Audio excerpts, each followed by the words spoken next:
दोस्तों नमस्कार। आज अपन अध्ययन करेंगे चुनाव आयोग की शक्तियां व कार्य। पिछले वीडियो में अपन ने चुनाव आयोग के गठन संबंधी प्रावधानों का अध्ययन किया था। चुनाव आयोग का ढांचा कैसा है, चुनाव आयोग में मुख्य निर्वाचन आयुक्त, अन्य निर्वाचन आयुक्तों के पद, उनकी निर्वाचन की प्रक्रिया, इसका पिछले वीडियो में अपन ने अध्ययन किया। उसी की निरंतरता में अपन आज अध्ययन कर रहे हैं चुनाव आयोग की कार्य एवं शक्तियां।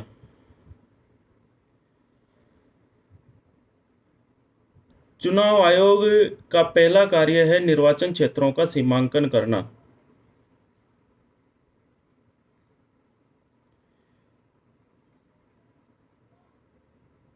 चुनाव क्षेत्रों का सीमांकन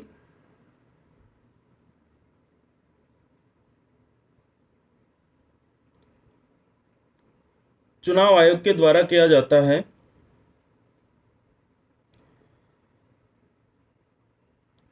भारत में समस्त भारत को 543 निर्वाचन क्षेत्रों में बांट दिया गया है।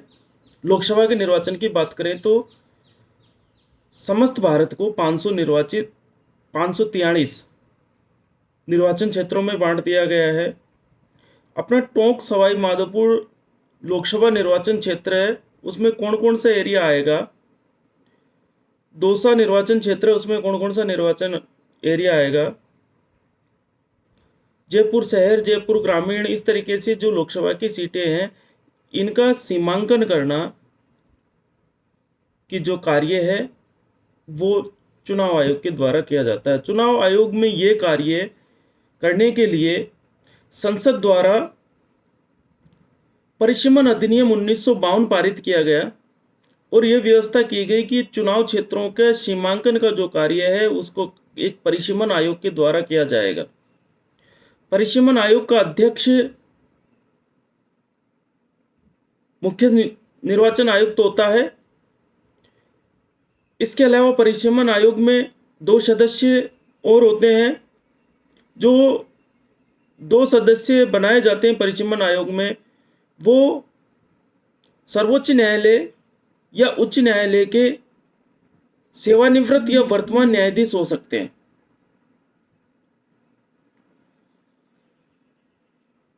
इन परिसीमन आयोग में इन लोगों की सहायता के लिए परिसीमन आयोग में इनकी जो 2 सदस्य और मुख्य परिसीमन आयुक्त जो हो गया मुख्य निर्वाचन आयुक्त, उसकी सहायता के लिए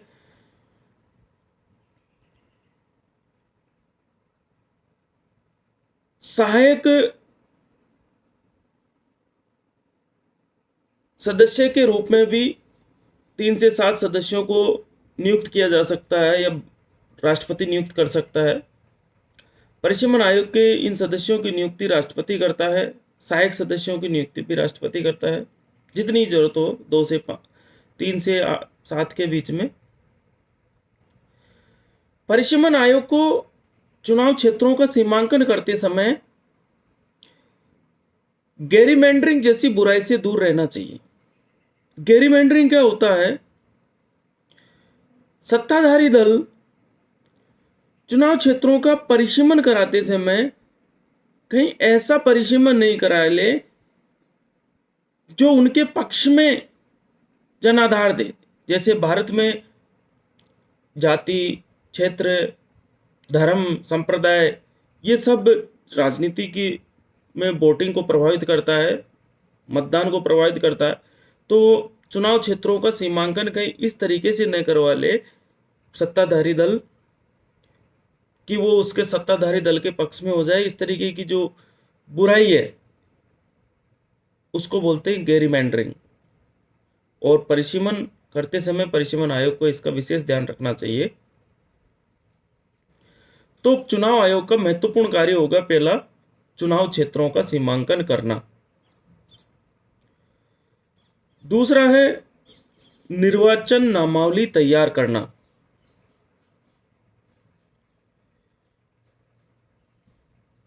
भारत में सार्वभौमिक वयस्क मताधिकार की पद्धति को अपनाया गया है, जिसमें एक निश्चित आयु प्राप्त सभी नागरिकों को बिना जाति, धर्म, संप्रदाय, क्षेत्र, मूलवंश इनके आधार पर मतदान का अधिकार है। तो बिना एक निश्चित आयु प्राप्त व्यक्ति को मतदान का अधिकार प्राप्त है, तो कोई भी मताधिकार की योग्यता रखने वाला व्यक्ति मतदान के अधिकार से, मताधिकार से वंचित नहीं रहे, इसलिए उसका निर्वाचन सूची में नाम होना चाहिए।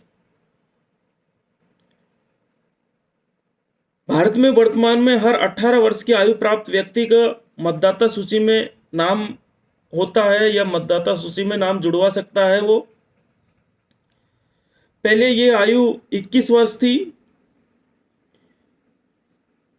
61वें संविधान संशोधन 1989 के द्वारा इसे 21 वर्ष से घटाकर 18 वर्ष किया गया। भारत के सबसे युवा 21वीं सदी में भारत को एक अच्छे मुकाम पर पहुंचाने का सपना देखने वाले प्रधानमंत्री श्री राजीव गांधी जी के समय में ये 61वां संविधान संशोधन हुआ।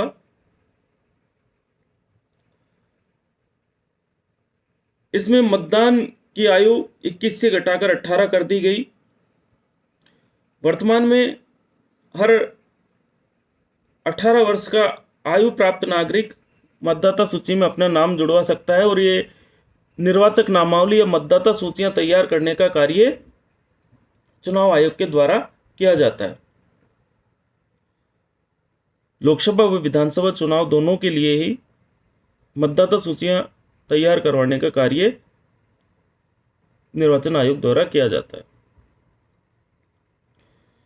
अगला निर्वाचन आयोग का कार्य है राजनीतिक दलों को मान्यता प्रदान करना। देखो, भारतीय राजनीति में दो प्रकार के राजनीतिक दल होते हैं, या यूं कहें कि भारत में बहुदलीय शासन व्यवस्था को संविधान अनुमति देता है। अब दो प्रकार पंजीकृत राजनीतिक दलों का पंजीकरण का कार्य है निर्वाचन आयोग का, और निर्वाचन आयोग राजनीतिक दलों को दो प्रकार का दर्जा देता है। मान्यता प्राप्त राजनीतिक दलों को दो प्रकार का दर्जा देता है, एक तो राष्ट्रीय दल के रूप में और एक राज्य या क्षेत्रीय दल के रूप में। राज्य या क्षेत्रीय दल के रूप में उस राजनीतिक दल को मान्यता दी जाएगी जो किसी राज्य में 6% मत या देखो, राज्य स्तर के दल के रूप में या राज्य या क्षेत्रीय दल के रूप में उस राजनीतिक दल को मान्यता दी जाएगी जो किसी राज्य में 6% मत प्राप्त कर लेता है और उस राज्य में 2 विधानसभा की सीट प्राप्त कर लेता है। विधानसभा के चुनाव में राज्य में 6% मत प्राप्त कर लेता है और 2 विधानसभा सीट जीत जाता है। या विधानसभा की दूसरी शर्त यह हो सकती है कि विधानसभा की 3% सीटें जीत जाता है वो राजनीतिक दल, तो उसे उस राज्य के दल के रूप में या क्षेत्रीय दल के रूप में मान्यता प्राप्त हो जाती है। अब राष्ट्रीय स्तर के दल के रूप में मान्यता प्राप्त करने के लिए यह शर्त है, उसमें 3 विकल्प है। पहला विकल्प यह है कि वो 4 राज्यों में, कम से कम 4 राज्यों में राज्य या क्षेत्रीय दल के रूप में मान्यता प्राप्त कर चुका हो। अगर कोई राजनीतिक दल कम से कम 4 राज्यों में राज्य या के राज्य या क्षेत्रीय दल के रूप में मान्यता प्राप्त कर चुका है तो उसे राष्ट्रीय स्तर के राजनीतिक दल का दर्जा दिया जा सकता है। इसके अलावा दूसरा ये ऐसा हो सकता है कि लोकसभा के जो चुनाव हुए हैं उसमें वह राजनीतिक दल कम से कम 2% सीट प्राप्त कर ले, और वो भी एक राज्य से नहीं, वो भी कम से कम 3 राज्यों से। लोकसभा की 2% मतलब लोकसभा में 543 सदस्यों के लिए निर्वाचन होता है, 545 लोकसभा की सदस्य संख्या माने तो लगभग 11 सीट, 2% उसका 11 होगा, तो 11 सीट कम से कम उस राजनीतिक दल 11 सीटों पर विजय प्राप्त हो, और वो भी कम से कम 3 राज्यों से, किसी एक राज्य से या 2 राज्य से नहीं, कम से कम 3 राज्य या अधिक राज्यों से 11 सीटों पर, लोकसभा की 11 सीटों पर जीत दर्ज की हो। या इसके अलावा तीसरा विकल्प ये हो सकता है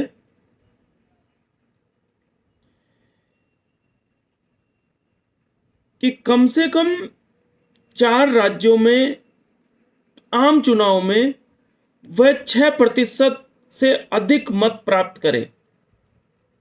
कम से कम 4 राज्यों में जो आम चुनाव होंगे विधानसभा या लोकसभा के, उनमें कम से कम 6% से अधिक, 6% मत प्राप्त करे, 6% या उससे अधिक मत प्राप्त करे, तथा 3 लोकसभा सीटें वो जीत जाए। तो इस प्रकार से 3 शर्तें हैं राष्ट्रीय दल के रूप में मान्यता प्राप्त करने की। एक, या तो वो 4 राज्यों में क्षेत्रीय दल के रूप में मान्यता प्राप्त कर चुका हो, या कम से कम 2% सीट अर्थात 11 सीट 3 राज्यों से लोकसभा की विजय कर चुका हो, या कम से कम 4 राज्यों में हुए आम चुनाव में 6% से अधिक मत प्राप्त किए हैं और 3 लोकसभा सीटें जीती है, तो वो राजनीतिक दल राष्ट्रीय दल के रूप में मान्यता प्राप्त कर सकता है। या जो चुनाव आयोग ने जो मापदंड निर्धारित किए हैं राष्ट्रीय दल के रूप में, वो ये है, इनको पूरा करने वाला राजनीतिक दल राष्ट्रीय दल के रूप में मान्यता प्राप्त कर सकता है। भारत की राजनीति में वर्तमान में 7 राजनीतिक दलों को राष्ट्रीय दल के रूप में मान्यता प्राप्त है। सबसे पुराने राजनीतिक दल जिसने देश की आज़ादी के लिए भी लड़ाई लड़ी, कांग्रेस, उसको राष्ट्रीय दल के रूप में दर्जा प्राप्त है। BJP, BSP, Bahujan Samajwadi party, BSP, CPI, communist party of India, CPIM, communist party of India, मार्क्सवादी, एनसीपी, शरद पवार वाली। शोरी में व्यक्तिगत पार्टी किसी की नहीं होती, एक संगठन होता है, पर याद दिलाने के लिए शरद पवार की राष्ट्रवादी कांग्रेस पार्टी। इसके अलावा तृणमूल कांग्रेस, जिनकी पश्चिम बंगाल में सरकार है अभी, ममता बनर्जी। तो ये 7 राजनीतिक दल अभी वर्तमान में राष्ट्रीय दल के रूप में मान्यता प्राप्त है। Congress, BJP, BSP, CPI, CPIM, NCP और तृणमूल कांग्रेस। तो चुनाव आयोग का महत्वपूर्ण कार्य ये भी है कि चुनाव राजनीतिक दलों को राजनीतिक दलों को राष्ट्रीय या राज्य स्तर का दर्जा प्रदान करना। इसके अलावा चुनाव आयोग का आगे अगर अपन कार्यों का अध्ययन करें तो आगे राजनीतिक दलों को चुनाव चिन्ह प्रदान करना। जो पंजीकृत दल है उनका तो चुनाव चिन्ह फिक्स होता ही है। उसके अलावा कोई नए राजनीतिक दलों का गठन होता है तो उनको चुनाव चिन्ह प्रदान करने का कार्य भी राजनीतिक दल का ही, निर्वाचन आयोग का ही। इसके अलावा चुनाव की व्यवस्था करना, अगर कोई व्यक्ति गलत तरीके से चुनाव जीता है तो उसका चुनाव रद्द करना, किसी कारणवश कोई अगर सीट रिक्त हो जाती है, उपचुनाव की व्यवस्था करना, राजनीतिक दलों के लिए आदर्श आचार संहिता तैयार करना, प्रचार के दौरान किस तरीके से वो राजनीतिक दल किस आचार संहिता का पालन करेंगे, उसका तैयार करने का काम निर्वाचन आयोग का है। चुनाव में उम्मीदवारों को खर्च करने की एक निश्चित राशि तय करना और उस पर मॉनिटरिंग करना कि ये चुनाव आयोग का कार्य है। राजनीतिक दलों को प्रिंट मीडिया या इलेक्ट्रॉनिक मीडिया के माध्यम से चुनाव प्रचार की सुविधा देना या अनुमति देना, मतदाताओं को राजनीतिक प्रशिक्षण देना, जैसे ही चुनाव की घोषणा होती है या पहले भी अपन देखते हैं कि बढ़ चढ़ के मतदान में भाग लेना चाहिए, बिना किसी प्रलोभन के निष्पक्ष होकर मतदान करना चाहिए, अपनी समझदारी और योग्यता के हिसाब से मतदाताओं को अपने मताधिकार का प्रयोग करना चाहिए, बुद्धि और विवेक से सोच समझकर। इसका अपन प्रचार प्रसार देखते ही हैं, चुनाव आयोग करता है। तो मतदाताओं को राजनीतिक प्रशिक्षण देना या राजनीतिक जागरूकता लाना भी चुनाव आयोग का कार्य है। और कोई चुनाव याचिकाओं के संबंध में सरकार को परामर्श देना, अर्ध न्यायिक कार्य करना, जैसे संसद के सदस्यों की अयोग्यता संबंधी तथा राज्य विधानमंडल के सदस्यों की अयोग्यता के संबंध में राष्ट्रपति एवं राज्यपाल से परामर्श ले सकते हैं। तो इस प्रकार से चुनाव आयोग के ये कार्य है। चुनाव को स्वतंत्र व निष्पक्ष संपन्न कराने की जिम्मेदारी निर्वाचन आयोग की है। निर्वाचन आयोग लोकसभा